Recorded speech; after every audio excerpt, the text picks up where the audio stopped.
Hello and welcome to शोध ज्ञान classes.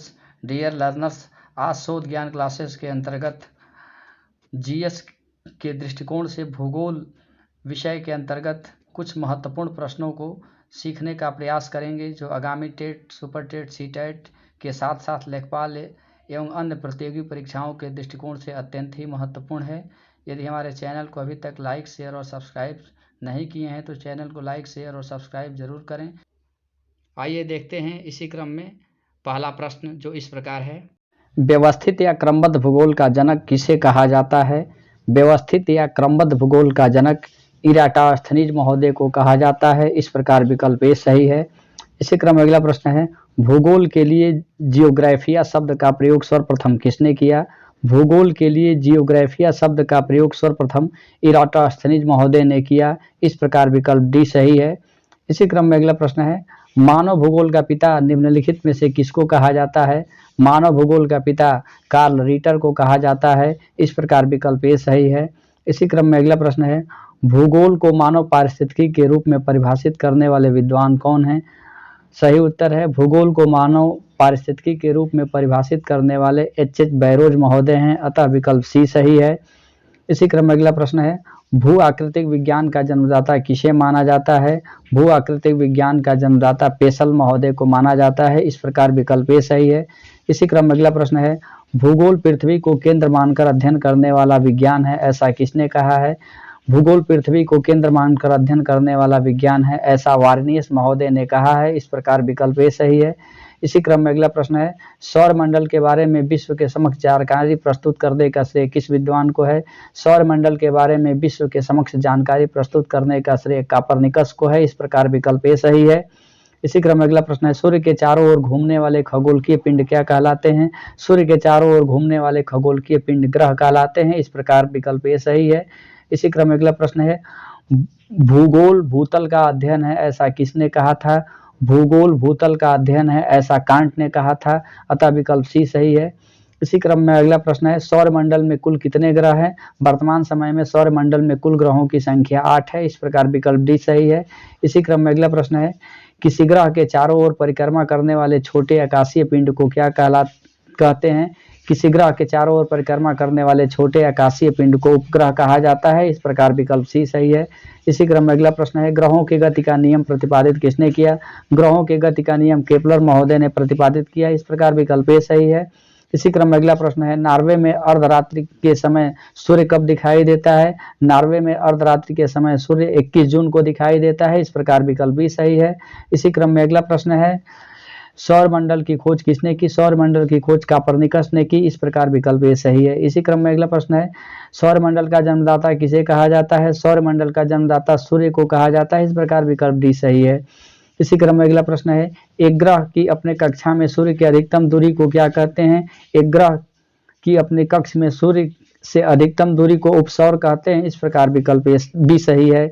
इसी क्रम में अगला प्रश्न है, एक ग्रह की अपने कक्ष में सूर्य से न्यूनतम दूरी क्या कहलाती है? एक ग्रह की अपने कक्ष में सूर्य से न्यूनतम दूरी उपसौर कहलाती है। इस प्रकार विकल्प ए सही है।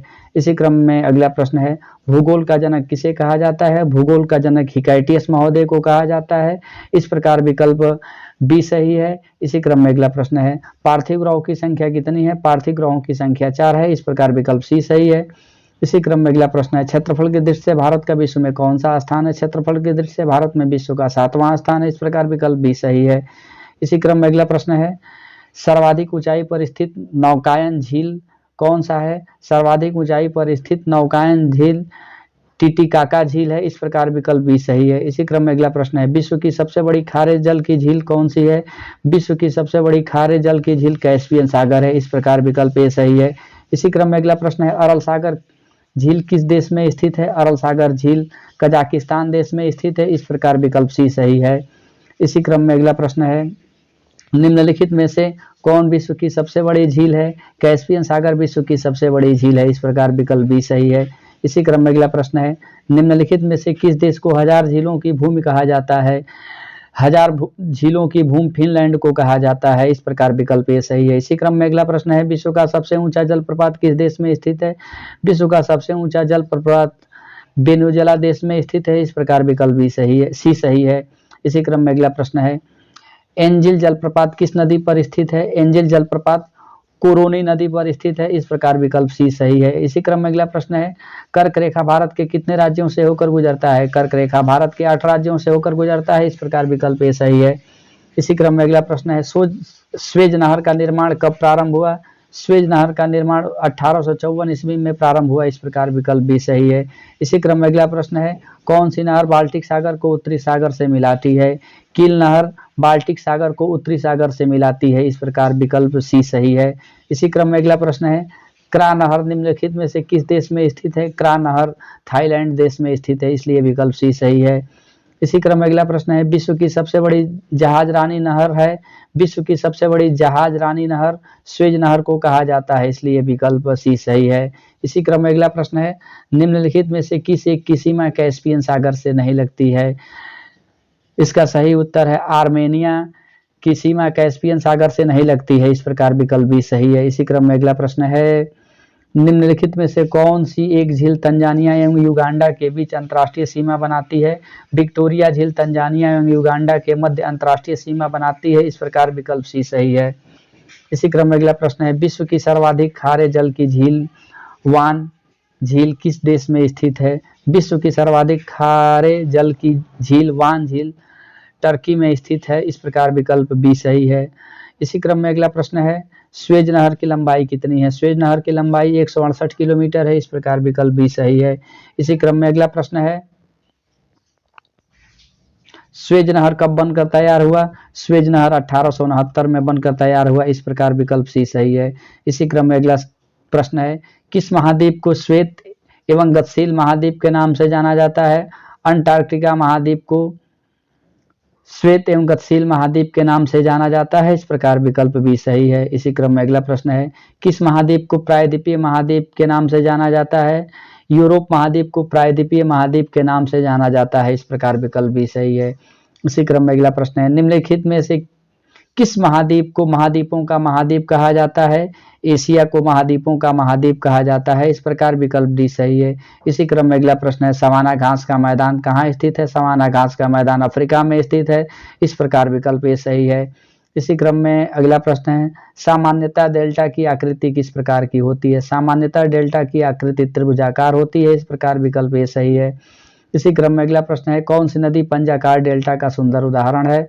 मिसिसिपी नदी पंजाकार डेल्टा का सुंदर उदाहरण है। इस प्रकार विकल्प डी सही है। इसी क्रम में अगला प्रश्न है, निम्नलिखित में से किस नदी का डेल्टा चिड़िया के पैर जैसा है? सही उत्तर है मिसिसिपी नदी का डेल्टा चिड़िया के पैर जैसा है। इस प्रकार विकल्प सी सही है। इसी क्रम में अगला प्रश्न है, गंगा नदी का डेल्टा किस प्रकार का डेल्टा का उदाहरण है? गंगा नदी का डेल्टा चापाकार डेल्टा का उदाहरण है। इस प्रकार विकल्प सी सही है। इसी क्रम में अगला प्रश्न है, नदी द्वारा वृद्धावस्था में किस महत्वपूर्ण स्थलाकृति की रचना की जाती है? नदी द्वारा वृद्धावस्था में डेल्टा नामक महत्वपूर्ण स्थलाकृति की रचना की जाती है। इस प्रकार विकल्प सी सही है। इसी क्रम में अगला प्रश्न है, रेड रिवर के डेल्टा किस क्षेत्र में कौन सा नगर स्थित है? रेड रिवर के डेल्टा क्षेत्र में हनोई नगर स्थित है। इस प्रकार विकल्प डी सही है। इसी क्रम में अगला प्रश्न है, आइसोहेल रेखाओं द्वारा क्या प्रदर्शित किया जाता है? आइसोहेल रेखाओं के द्वारा समान धूप को प्रदर्शित किया जाता है। इस प्रकार विकल्प डी बी सही है। इसी क्रम में अगला प्रश्न है, मानचित्र में वे रेखाएं जहां दाब सम हो क्या कहलाती हैं?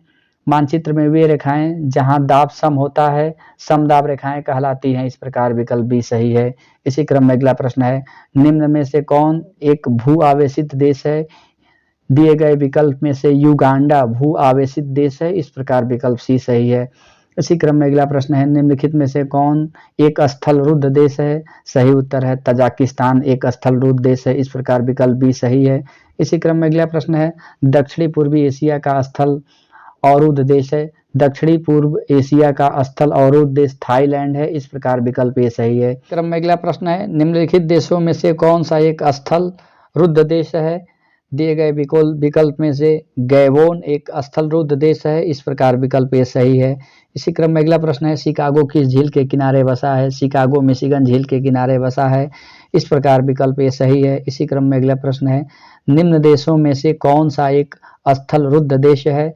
इसका सही उत्तर है पेरू, अतः विकल्प ए सही है। इसी क्रम में अगला प्रश्न है, मस्सावा बंदरगाह किस देश में अवस्थित है? मस्सावा बंदरगाह इरिट्रिया देश में अवस्थित है। इस प्रकार विकल्प बी सही है।